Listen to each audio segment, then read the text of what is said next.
Hello traders din. Meron na naman po tayong bagong graduate. So this time, US tax naman po ang nag-graduate natin. Siya po ay si Ma'am Maria Altes Villaflor. So hi ma'am. First of all po, congratulations for graduating TDSI US market. And yeah, first question po namin is, can you introduce yourself po to everyone? I'm Maria Alves Nolasco. 20 years na po akong OFW dito sa Riyadh, never changed employer. Meron po ako isang anak, which is 26 years old. I have 5 siblings, 2 brothers and 3 sisters. Patay na po yung tatay ko when I was 10, and my mother is still alive with my brother in the US. Yung anak niyo po, kasama niyo po dyan sa Saudi? Ay, hindi po. Nandyan sa Pilipinas. Nasa Pilipinas po sila. Okay. How about background po sa trading? Can you tell us about your background sa trading? And prior sa TDSI, may experience ka na po ba sa pag-trade? Actually po, first few members ako ng TL, Traders Lounge po before. So, doon ko talaga siya na-practice ang pag-trade, pero hindi ko pa siya na seryoso until napunta ako sa CD, first batch, na until now, still CDS. So, medyo conflict siya palagi sa work ko eh. So, hindi siya ganun kaganda ang result. Kaya, ang ano ko talaga sa trading is with CD. Doon siya talaga nag-start. Opo. So, anong year po kayo nagsimula mag-trade, ma'am? Nag-open ako ng trading account late 2018. Doon 2018. siya, pero hindi siya active trading. Parang pag-open, nag-buy lang ng positions and leave it. Tapos doon nung napasok na ako ng Traders Lounge, doon ko siya ulit na nabuksan. Parang buy and forget siya ang style ko. Apo. Kasi walang guidance. Walang guidance po noon. So, paano niyo naman po nalaman yung TDSI, ma'am? How did you learn TDSI? Member ako ng TDS first batch. So, nung nag-open ng TDSI, sabi ko sa sarili ko, try ko naman yung global market. So, ang first batch, hindi ko pa sinabutan. So, sa second batch ako na-enroll. Apo. Oo nga po, sa batch 2 kayo ng TDSI, no? So, ano po expectations niyo, ma'am, upon joining the program? First, siyempre, gustong matuto mag-trade ng global market. Kasi, yun naman talaga ang mga pangarap, diba? To trade global market from the local market. Then, siyempre, ang pinaka-goal doon, makagraduate tayo, being TDSI. Opo. Can you tell us more about your experience, ma'am, as TDSI? Ano ba yung TDSI program? Ano yung mga activities na ginagawa niyo sa program? Being a TDSI, actually, mahirap siya, hindi madali.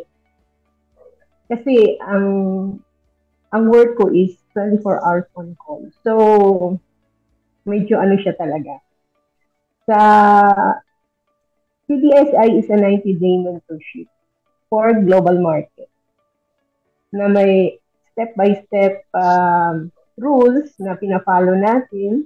Like, before ka sumabak sa live trading, may mga mental preparations tayo para hindi ma-shock.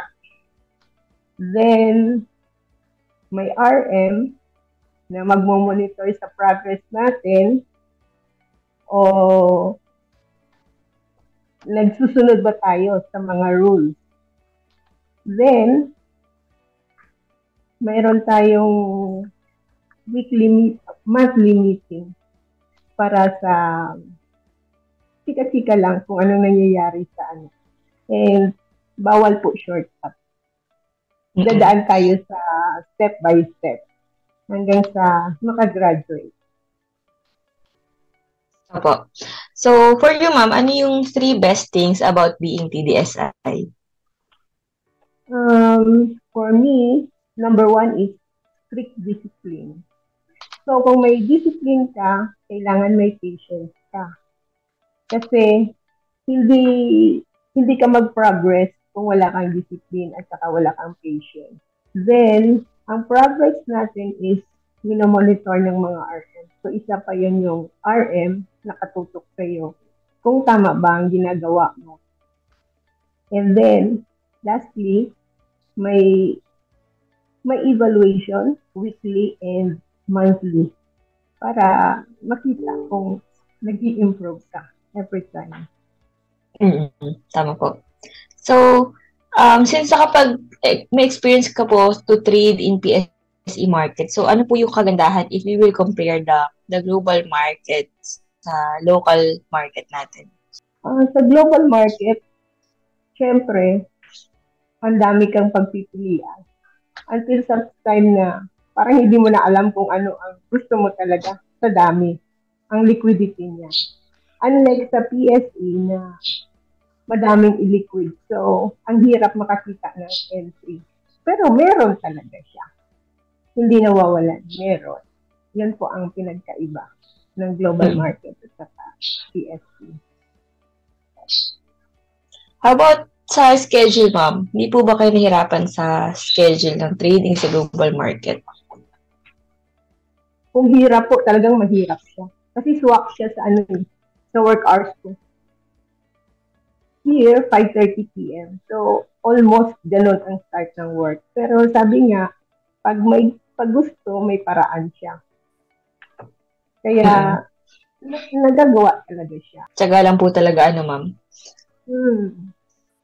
Can you tell us more, ma'am, about your trades? Yeah. Nahirapan ka po ba sa mga trades nyo? Natakot po ba kayo mag-trade or ano po? First, syempre, Sabado, kasi hindi natin alam kung ano ang outcome. First, sabak sa live trading ng global market. Pero, as the time goes, nasanay na almost the same ang trading sa PSE at saka sa US. Pareho lang siya. Opo. Sanay na kasi kayo mag-trade sa PSE na kaya parang pares lang din. Opo. So, how about dealing with losses, ma'am? How did you deal with your losses? About sa losses naman, siguro nasanay na sa TV pa lang. Doon ka na naka-instill na pag lost, wala na tayong magagawa. Lost na siya. So, let it go. Gano'n na ang doon. Kung si ma'am pa nga pag kang iiyak, lost yun. Lost na siya. Move on na, ma'am, no? Let it go and start again. Bagong posisyon. So, sa umpisa pa lang, ma'am, tanggap niyo na how much yung loss na i-take nyo, no? Para madaling mag-move on. Opo. Basta pag loss na sige, wala na siya. Diba? Forget na. Kasi loss na siya. Wala forget na. Hindi mo siya balik-balikan. Tama po. About, ma'am, can you share ang mga mistakes na nagawa mo sa trades mo and paano nyo po na-overcome yung mga ito? Pag mistakes po, madami talaga. First, kahit late entry, pinipilit pa rin noong umpisa. Diba? Kasi, sabi niya, para makagraduate, pero mali pala yun. Minsan naman, early exit. Nangyari yun sa atin. Last week lang. Na nakalimutan kong weekly pala ang time frame. So, nung nag-drop ang price, napasell ako kaagad. So, wala na. Kasi after that, tumaas siya. So, tapos na. Let it go na. Ganon. Kasi, yun na nga nakakalimutan na. PSE kasi day. So, pagdating sa US, weekly pala ako na parang nalilito. Opo. Kaya yun din. Saka kailangan kasi pag dati kasi meron siya na pag entry ko, iba yung strategy. Tapos nasuswitch ko siya. Kasi pasok siya na naman sa ibang strategy. Sa ibang strategy. Yun ang isa pang mali. Kaya kailangan kung anong strategy mo, yun na yun. Whatever ang outcome, win or lose. Stick ka doon. Hindi kailangan mag-switch. Opo, tama po. How about, ma'am, how much po yung pinakamalaking loss mo, tsaka how much naman yung pinakamalaking win niyo po sa US trading, US stock trading? Sa isang single trade, meron akong 60 USD. Doon po ako nakahit ng previous class ko. So, 60 plus the other loss. So, hit talaga siya. And for my win, may 50 ako sa isang single trade. Sa first, ano pa yun? 3 days na this time. Ma'am, how does it feel na graduate na po kayo ngayon sa TDSI US? Unexpected siya. So, parang nasa cloud 9. Kasi hindi ko siya talaga ine-expect. Parang 3 times ko siya ine-expect na gagraduate ako. Pero hindi natupad. So, this time, hindi talaga. Kaya nagulat ako nung nakatanggap ako ng email na graduate. Iba pala ang pakiramdam. Basta, yung parang hindi pa siya tapos hanggang ngayon eh. Andun pa rin ako sa euphoria na, ay, graduate na pala. Kailangan dito. Mag-celebrate talaga. Tama. Ano naman, ma'am, yung hardest part ng trading journey niyo po? Ako kasi sa work mobile. Hindi ako nalalagi sa isang place. Actually, kaya in-schedule ko ngayon to ang interview. Kasi after tomorrow, mag-fly na naman ako to Europe. So, yun ang pinakamahirap sa akin na yung kagandahan ng takbo ng position mo, tapos bigla kang sabi na punta ka doon sa ganitong lugar. So, buti kung a day before, minsan pag sabi ngayon, di pa ka na kagad. So, when nasa himpapawid ka, hindi mo alam kung anong nangyayari na sa positions mo. Pagdating mo doon, drop pala yung price. Opo. Kaya, isa yun talaga sa mahirap sa akin. Kaya, matagal ako nakagraduate. Opo. So, sa schedule talaga, ma'am. Next question, ma'am. So, will you recommend TDSI to your friends and family? Yes, actually, I recommended na before. Kasi maganda nga ang niya. Maganda yung program. And talagang hindi ka napapabayaan. Pag medyo naliliko ka sa ng landas, mayroong nagre-remind sa'yo. Saka maganda siya talaga. Ang discipline. Yun ang gusto ko is discipline. Kasi pag nasa trading ka, di ba, minsan hahabol ka ng games, pero mali pala yun. Kaya ako ngayon, hindi ko tinitingnan yun.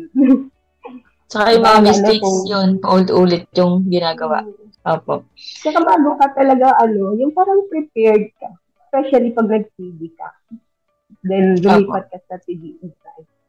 Nakapag-bootcamp ka na rin, ma'am? Yes po, first batch. Yung first batch. What can you say about the bootcamp, ma'am? Ay, life-changing siya. Parang doon ko siya lahat na natanggap yung mali kong ginawa, dapat hindi pala yun. Yun siya ang parang switch ng ng trading journey ko. Na yung mga mali ko, kailangan iwasan mo. Yun siya. Meron akong malaking bootcamp summary sa harapan ng trading table ko. Para reminder. Opo. Ang galing. Thank you, ma'am. Last na po, ma'am. So, ano po ang final message mo sa ibang traders na gustong mag-trade sa global market? Sa mga katulad ko po na traders na gustong tumubok sa global market, huwag po kayong matakot. Halos pareho lang po siya. Ang process the same, may konting pagkakaiba, pero ganun din siya. Pag hindi kayo sumubok, hindi niyo talaga mararanasan kung paano ang global market. Di po ba, ma'am? Opo. Isa na po ako doon. Isa na po ako doon na sumubok at sa wakas, gumraduate. Yan po. Maraming salamat. Thank you, ma'am. And again, congratulations po sa pag-graduate sa TDSI, US Stock Trading, no? Thank you po sa time, ma'am. Thank you po sa pag-accommodate sa interview natin for today. Ano po? Alam ko busy po kayo. Thank you din po. Thank you, ma'am. Bye-bye. Thank you.